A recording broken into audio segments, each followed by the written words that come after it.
శ్రీ సీతారామచంద్ర స్వాముల వారిని ప్రభుత్వ విప్ ఆర్ శ్రీనివాస్ దర్శించుకున్నారు.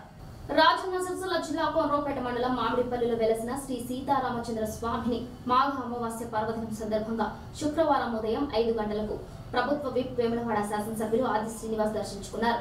ఆయన ఆలయం వద్దకు చేరుకోగానే అనుబంధ దేవాలయాల సూపరింటెండెంట్ శ్రీరాములు గోలి శ్రీనివాస్ ఆలయ అర్చకులు ఆయనకు పూలమాలలు వేసి ఘనస్వాగతం పలికారు. అనంతరం ప్రధాన ఆలయంలో కొలువుదీరిన శ్రీ సీతారామచంద్ర స్వామి వార్లకు ప్రత్యేక పూజలు నిర్వహించారు. వీరి వెంట మండల కాంగ్రెస్ అధ్యక్షులు ఫిరోజ్ పాషా, జిల్లా కిసాన్ సెల్ అధ్యక్షులు జగన్ రెడ్డి, జిల్లా ఉపాధ్యక్షుడు చేపూరి గంగాధర్, జిల్లా కార్యదర్శి కచ్చుకాల ఎల్లయ్య, మామిడిపల్లి సర్పంచ్ కొక్కుల భారతి, నాయకులు తీన్మార్ మల్లన్న టీం జిల్లా అధ్యక్షులు బోయిని దేవరాజు తదితరులు పాల్గొన్నారు.